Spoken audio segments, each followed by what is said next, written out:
Hi, it's Mary Jane, the phone lady, and I'm dropping in to provide some skills and ideas on how to work with a challenge that we heard about when we did our 2025 survey on phone and video communication trends.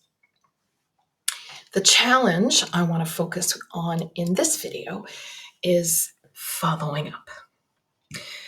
So, there are two types of following up. In this video, what I'm going to focus on is the follow-up that needs to take place after you've met with a prospect or sent them a proposal or done a demo. So they're interested, you have given them information, and now you need to get to yes. So that's the follow-up this video focuses on. There is a follow-up that needs to take place with prospects that you haven't spoken to yet, but you know are ideal for your product or service. And I'll talk about that follow-up in a future video. So here are some of the comments that we got in our survey that relate to following up. A lack of confidence and tenacity. Tenacity is a great word, and it does take tenacity to follow up, there's no doubt. Very difficult to get people to answer the phone or call back. Absolutely. This has been a challenge for many years and was only amplified during COVID. Too many email follow-ups versus face-to-face or voice engagement. Again, absolutely. Digital communication, whether it's an email or a text, is very easy to ignore and not even purposely ignore. Sometimes it simply drops down in that inbox and gets forgotten. And also, for the prospect, it may not be the same priority as it is for you. I'm going to explain that more in a few minutes. This comment is, we find great success with phone calls as follow-up to in-person meetings and initial touch points.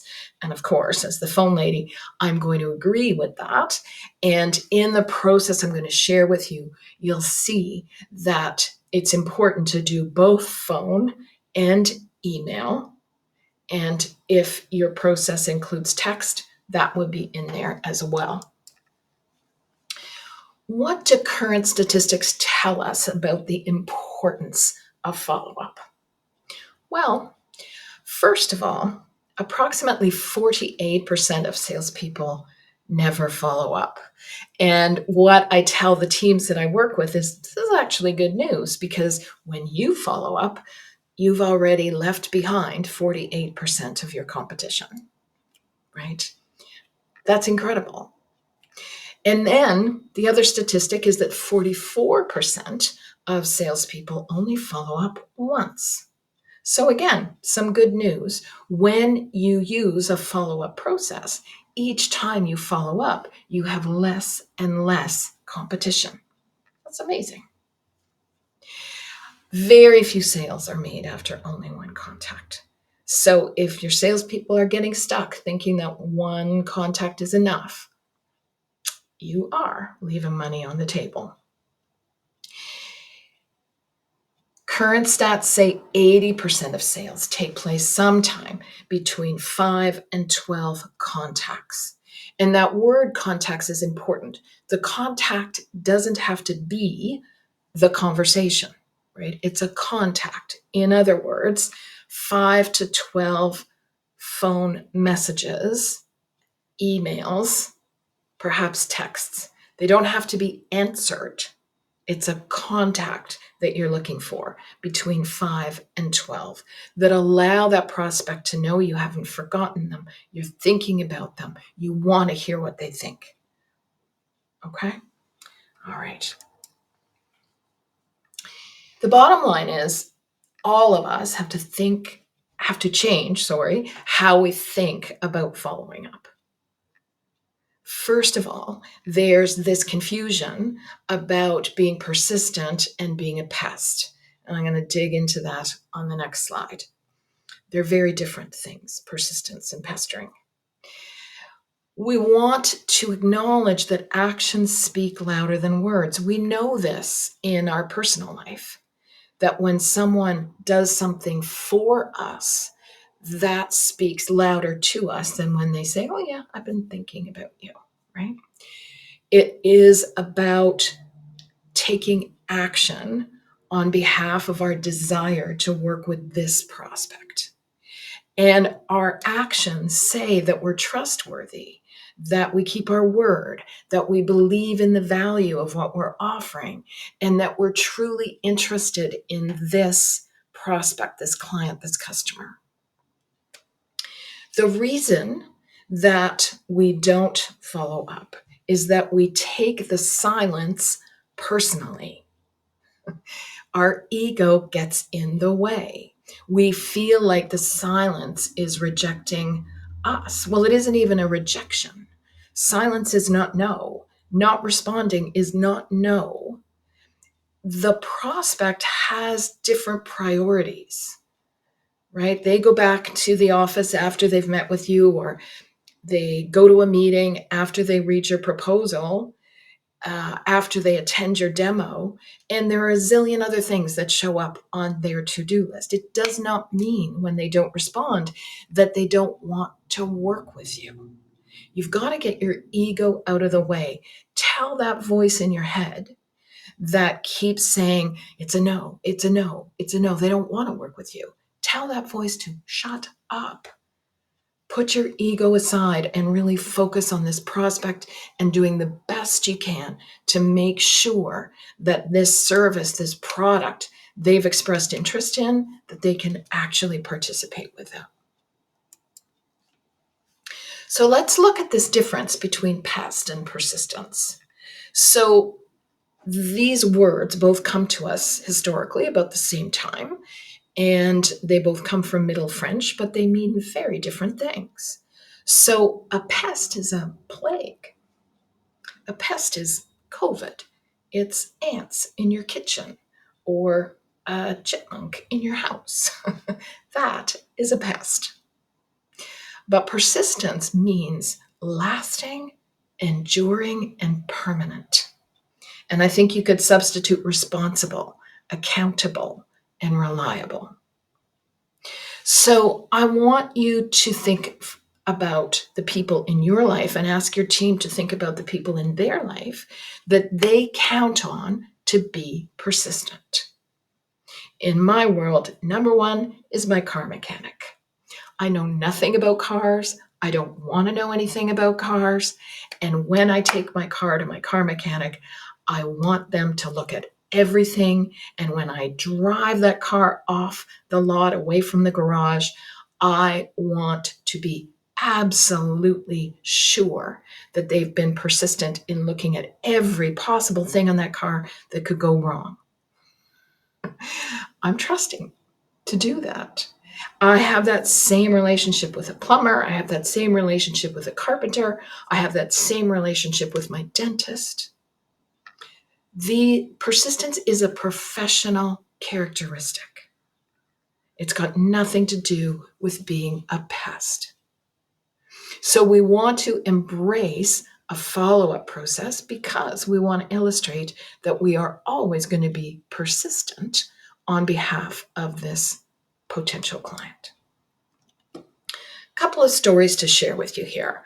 One from my colleague, Steve Foran.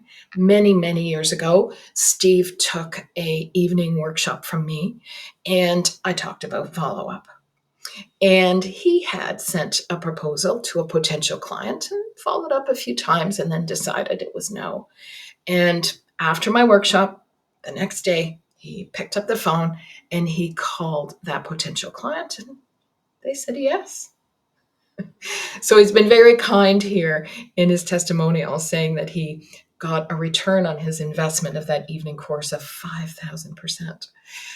But follow-up matters. When they don't respond, it does not mean no. Keep going. It's a different situation. Also, a colleague of mine, this happened a few years ago when her children were small. She owns 3 franchises. Her husband also owns a business. And they're always looking for ways to put chores in someone else's hands so they have more time for family fun. So someone knocked on their door, asked if she wanted a quote on lawn maintenance, and she said, sure. So they dropped off the quote, and she never heard from them again.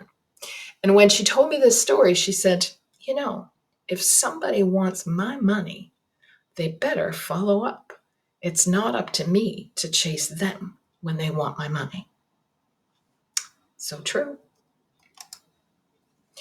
And lastly is this story that is part of Phone Lady history. So many years ago, let's say 18 or 17 years ago, I was organizing a workshop with a car dealership.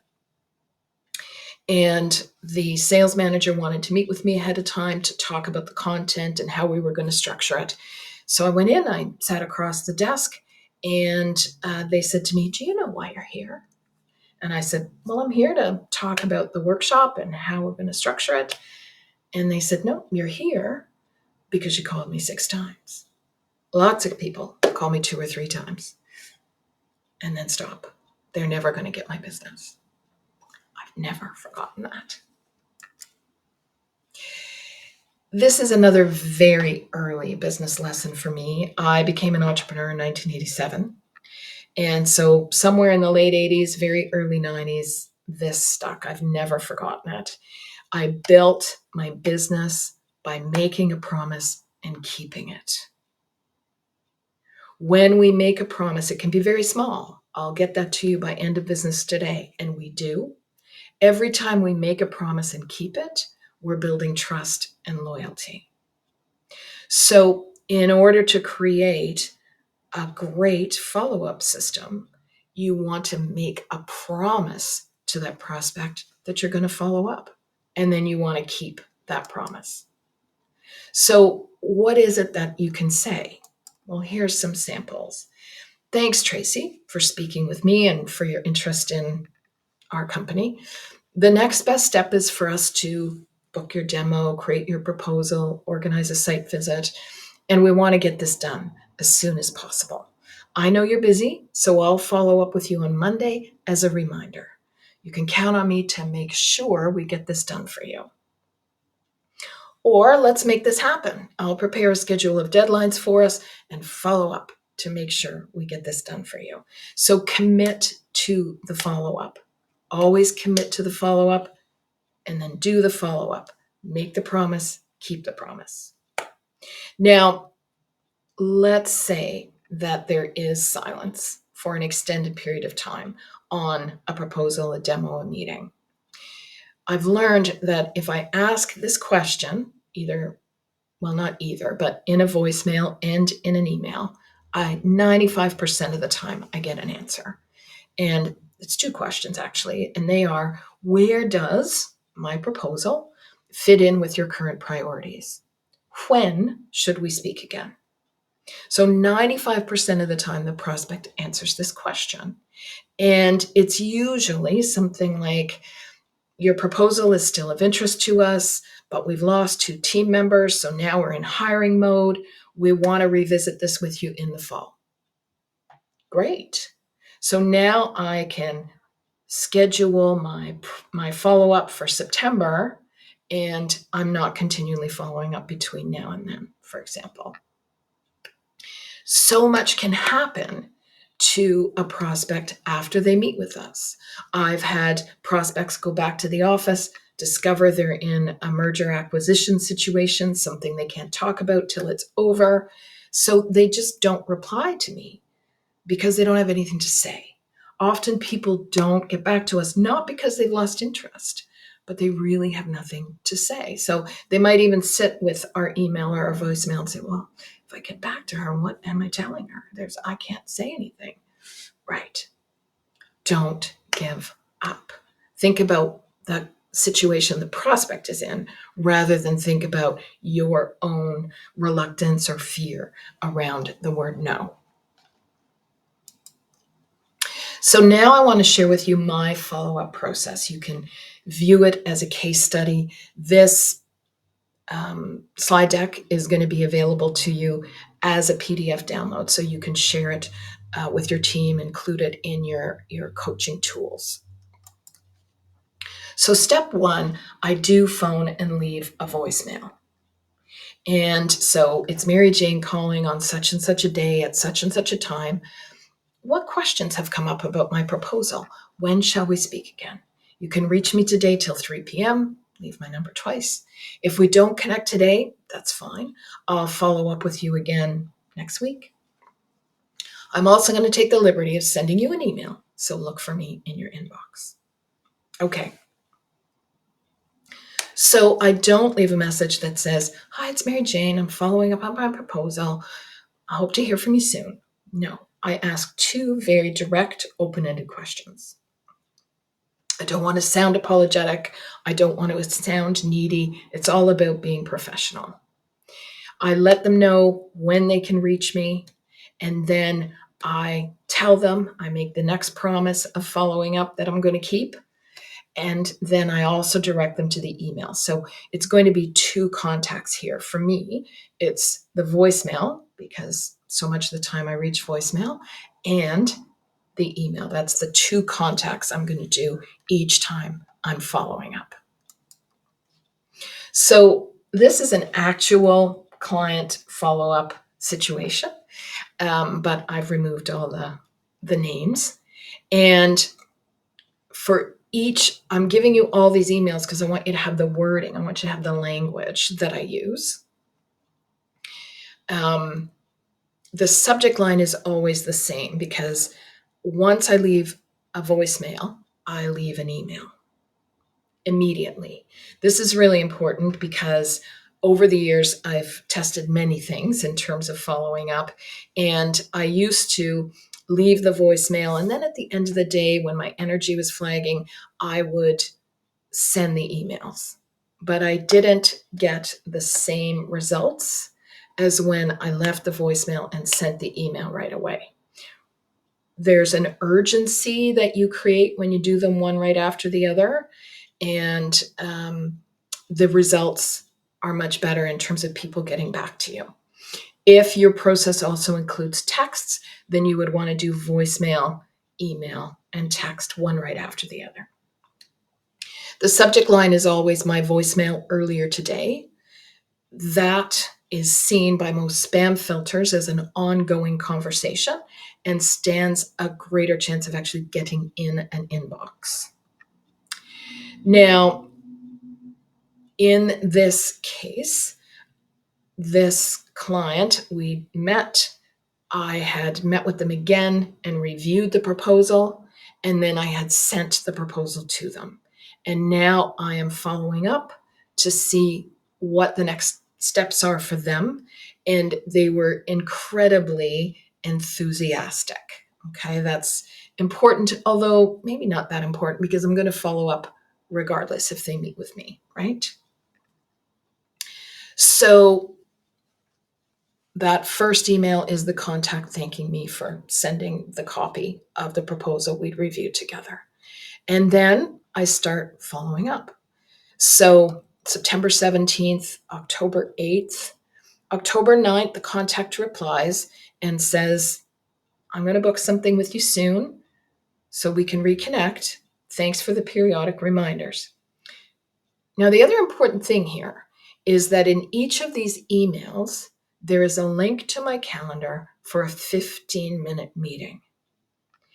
If you are not yet allowing your prospects to book in your calendar at their convenience, you are losing revenue. It's so important today because everyone is overwhelmed. And again, there'll be another video about that specifically. But everybody has too much to do, not just you, everybody. And so how we connect with people is we allow them to choose the time that they talk to us, that they put it in their calendar as a meeting. So you really want to investigate the best way based on your software and security and all of that to allow your prospects to view your calendar and choose the best time for them to meet with you as the follow-up conversation. So in this case study, I'm asking for 15 minutes only, okay? So October 9th, I replied to that email from the contact, and then November 20th, December 1st, December 10th, February 11th, March 12th, April 9th, May 13th, May 27th. Before each of these emails, there's a voicemail, remember? And as it's farther and farther away from our initial conversation, I'm not keeping myself on a very specific schedule. Like right afterwards, it's roughly every week, 2 weeks, 3 weeks. And now, there's so many months have gone by. It's not necessarily in a firm every 6 weeks structure, but I do not forget. June 17th, July 7th, August 24th. Now, August 24th, I did get a reply, but it was out of office reply because my contact was on vacation. However, on November 12th, 14 months later, they hired me. Now, would they have hired me if I had not followed up? Would I have gotten that contract at all? I believe strongly that I got this email on November 12th because they didn't bother to look for another consultant. I don't think my competition entered into this at all. When they were ready, they let me know. So, for whatever reason, between September 2020 and November 2021, they weren't ready. I don't need to know why. I am grateful I got the work. And I got the work because I followed up. So I hope this has been helpful to you and your team. Again, you're going to be able to download a copy of this PDF, a copy of this slide deck as a PDF to share with your team. And feel free to share this newsletter with colleagues and other teams for whom this information would be of value. And if you've got questions or comments, reach out. Always pleased to have a conversation. Okay, thank you.